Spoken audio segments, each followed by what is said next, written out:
Et de retour sur les ondes de Pulsar, sur le 95.9, c'est Patagonia de Patawawa qu'on vient juste d'écouter sur les ondes. On va rester un petit peu en musique, on va parler avec toi Tahir de l'association Agama. Rebonjour à toi. Rebonjour. Alors concrètement, cette asso, elle s'est montée l'année dernière. L'idée de base, vraiment, si on prend aux origines du projet, je sais pas si tu y étais toi. Dès le début, oui, si tu y étais, c'est ça. Hein. Dès le début, le projet c'était quoi et ça s'est monté avec quel groupe de gens? Alors à la toute base, donc ça s'est monté en janvier 2017 et l'objectif de l'association c'était d'accompagner des jeunes groupes de musique lycéens et étudiants, de les accompagner pour dans le milieu de la musique à Poitiers. Voilà, on était 4 au début avec Lise Lefebvre, Nina Valette et Léo Priez qui sont des amis du lycée. Mmh. Et on avait chacun notre petit rôle dans l'association. Moi je faisais ce qu'on appelle le booking dans le milieu professionnel de la musique, mais là c'est du booking amateur. C'est-à-dire que je cherchais les dates de concert, c'est toujours le cas. Lise elle faisait toute la com, relations radio, etc. Nina elle faisait les affiches qu'on envoyait au bar et au lieu où jouaient les groupes. Et puis Léo, il était trésorier et voilà. Et donc c'est par exemple, alors pour donner un exemple à nos auditeurs, nos auditrices qui écoutent peut-être la radio le lundi soir, on y entend régulièrement Lise qui participe à l'émission de Philippe Fréchat, Scrognonieux. Je sais qu'il y a quelques-uns des groupes justement, enfin le lien s'est aussi fait un petit peu par là. Il y a des groupes qui sont passés en live dans Scrognonieux. Ouais, c'est ça. Voilà. Il y a Noisy Guts, je crois, qui est passé. Il y a Zeris qui sont passés ici aussi. Voilà, enfin quelques-uns, c'est le lien aussi qu'on tisse toutes et tous ensemble et que l'asso, en fait, concrètement, comment ça se passe? C'est des groupes qui viennent vous voir, qui vous disent bon bah tiens, nous on démarre, on aimerait bien un petit coup de main parce qu'on sait pas trop comment tout ça fonctionne, ou c'est vous qui allez aussi chercher des groupes? Ça se passe comment? Alors ça a un peu changé parce que avant, tout début de l'association, c'était vraiment de l'accompagnement. Donc c'est-à-dire que c'était des groupes qui nous contactaient souvent.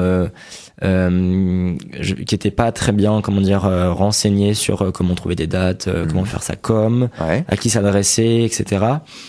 Et nous souvent on en discutait avec eux d'une manière, on définissait une manière commune de travailler ensemble, parce que évidemment dans ce projet associatif tout le monde est bénévole.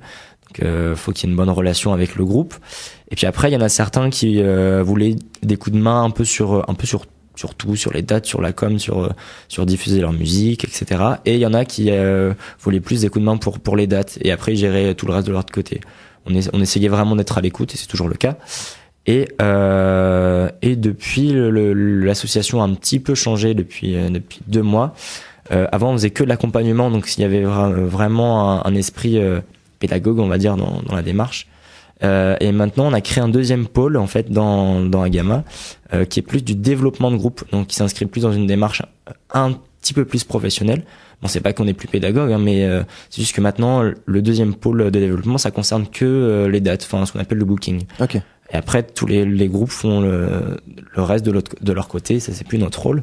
Mais et voilà. Et du coup là, c'est plus dans une démarche, où c'est nous qui allons aller vers des groupes qui peuvent nous intéresser à développer, ou des groupes qui veulent se développer. Mais évidemment, dans les deux pôles, on peut pas accepter toutes les propositions parce qu'on fait ça bénévolement, que ça nous prend beaucoup de temps et qu'il y a certains projets qui nous intéressent plus que d'autres. Mais on essaie même par rapport au style, on essaie d'être un peu, de développer différents groupes de différents styles, quoi. Oui, de différents âges aussi. Viser l'éclectisme, effectivement.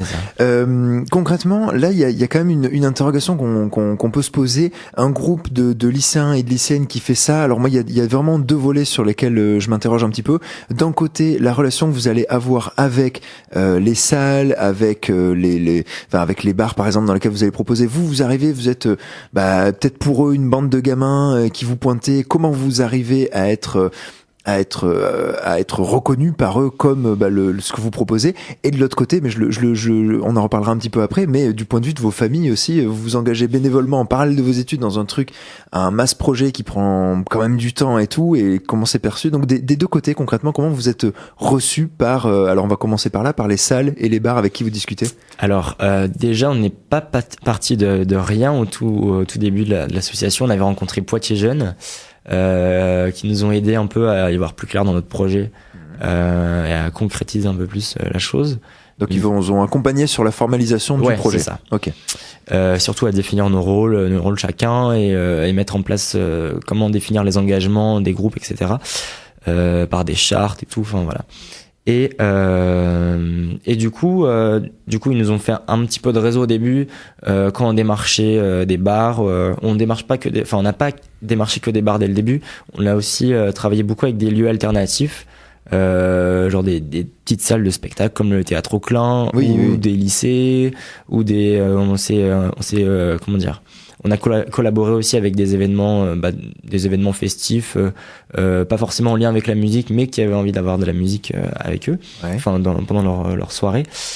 Et finalement, on a été plutôt bien accueillis en fait, mais on avait toutes nos preuves à faire, quoi, parce qu'on avait on avait un peu d'expérience dans le milieu de la musique avec Lise, parce qu'on en fait tous les deux, et donc on avait déjà un petit peu de réseau.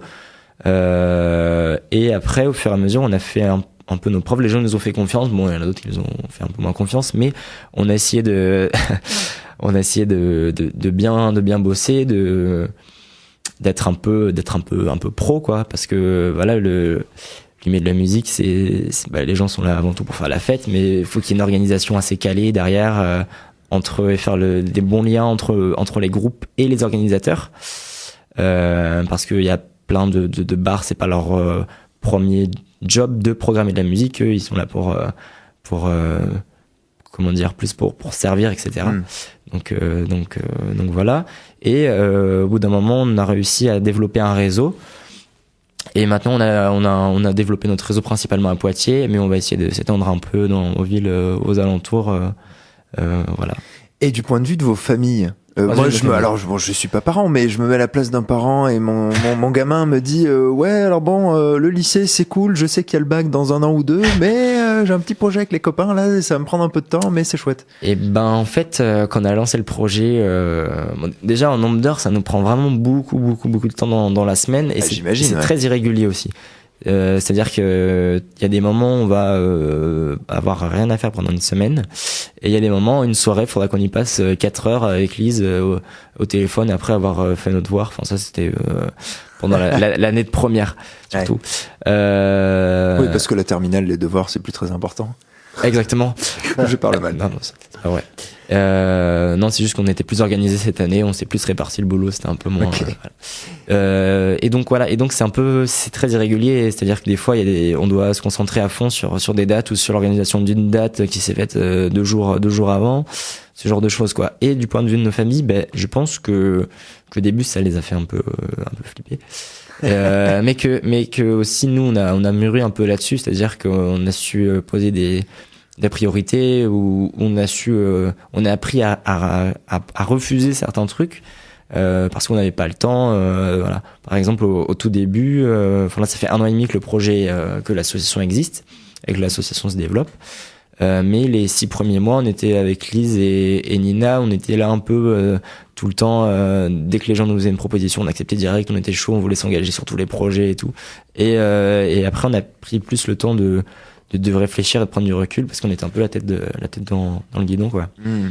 Mais on a pris plus le temps de réfléchir, et aussi avec nos familles, de dire faut quand même qu'on réussisse nos études, et voilà. Mais jusqu'ici ça s'est bien passé, et je pense que nos familles nous ont fait aussi pas mal confiance, et voilà. Ouais, et oui, et puis j'imagine c'est une forme de soutien qui s'est instauré une fois que vos familles ont compris en fait le concept. Et en parlant de soutien, tu parlais tout à l'heure par exemple de Poitiers Jeunes qui vous a accompagné sur la mise en place et la formalisation notamment de votre travail d'équipe, de vos rôles, etc. Est-ce qu'il y a d'autres structures, d'autres assos, des boîtes qui ont fait partie de votre parcours et qui vous ont aidé aussi? Ah bah oui, complètement. Après, c'était pas forcément que... Alors, en association, il y a Poitiers Jeunes. Voilà. Autrement, c'est plus des personnes, des personnes, pas forcément des assos en particulier, mais c'est des personnes du milieu de la musique ou du milieu du booking, par exemple, qui nous ont filé des coups de main et avec qui on est copains depuis avant l'asso déjà. Ouais. Voilà. On a aussi pas mal... collaborer avec une association de prestations son-lumière qui s'appelle Longueur d'onde à Poitiers, et donc avec des ingé son, des ingé lumière avec qui on a sympathisé, et maintenant avec qui on recollabore volontiers. Et puis voilà. Et puis c'est déjà pas mal. Ça fait un bel environnement dans lequel s'est développé ce projet. Là concrètement, votre actualité. Donc je sais qu'il y a un pot commun en ce moment. Il est là pourquoi tu nous invites à aller y mettre une petite pièce? Eh ben parce que en fait on a fait une petite pause niveau organisation. De concerts et tout depuis 2 mois parce que justement on a réfléchi notamment avec Poitiers Jeunes aussi à repenser le projet, à faire évoluer le projet et donc suite à la création du 2e pôle c'est une démarche un peu plus professionnelle et on a voulu s'axer notamment grâce à ce pot commun vers de l'investissement dans du matériel de sonorisation et de mise en lumière parce que ça fait partie de on a fait ce choix d'essayer de développer aussi les groupes sur pas que on aimerait bien que les groupes d'Agama ça soit pas que de la musique sur scène mais aussi que les groupes aient la possibilité de travailler une mise en scène ou travailler un son particulier ou travailler des lumières voilà qu'ils aient cette possibilité là notamment en faisant des résidences avec des metteurs en scène et en bossant avec des ingé sons et des ingé lumière. Et donc voilà, et donc on a pour objectif d'être un peu plus indépendant de ce point de vue-là, enfin du point de vue technique, on va dire. Et donc pouvoir, on espère cet été investir dans un peu de matos son et lumière. Jusque-là, on a travaillé avec différentes associations de prestations techniques, mais on s'est rendu compte que d'un point de vue, d'un point de vue budget, c'était plus pratique que nous on investisse et qu'on mette en commun entre tous les groupes. D'accord. Voilà, c'est-à-dire que on aimerait que une fois que le matériel sera acheté, que les groupes puissent se servir du matériel comme ils le souhaitent pour développer eux leurs projets et pas forcément que dans le cadre d'Agama. C'est-à-dire que s'ils veulent aller enregistrer un week-end ou voilà, ils peuvent emprunter le matériel s'il est dispo. Ou voilà, pour s'ils jouent pas forcément dans le cadre d'Agama dans des bars, qu'ils puissent emprunter des parlets ou voilà pour que les concerts aient un peu plus de gueule et etc. quoi. Ok. On tape dans son moteur de recherche Agama Agama pot commun et on le trouve très facilement. Voilà, vous faites pas de soucis là-dessus. Merci beaucoup en tout cas Tahir. Là il y a des concerts bientôt ou des petites dates qui arrivent sur la fin de l'année où justement vous êtes déjà rentré dans la période de pause et. Alors là cet été là il y a pas de date de calée. Ça, mais on est en train de booker toutes les dates pour à partir de septembre. Super. Pour l'année prochaine. Bon bah écoute, on en reparlera à ce moment-là, alors on vous réinvitera et puis on fera un petit topo ensemble. Merci beaucoup en tout cas Tahir et puis merci à l'équipe, merci à toi Vincent et à Louisa qui était avec nous aujourd'hui aussi. On se quitte en musique, Polo et Pan, Arc-en-Ciel et puis moi je vous dis à la semaine prochaine pour de nouveaux beaux projets dont on parlera dans All I Wanna Do.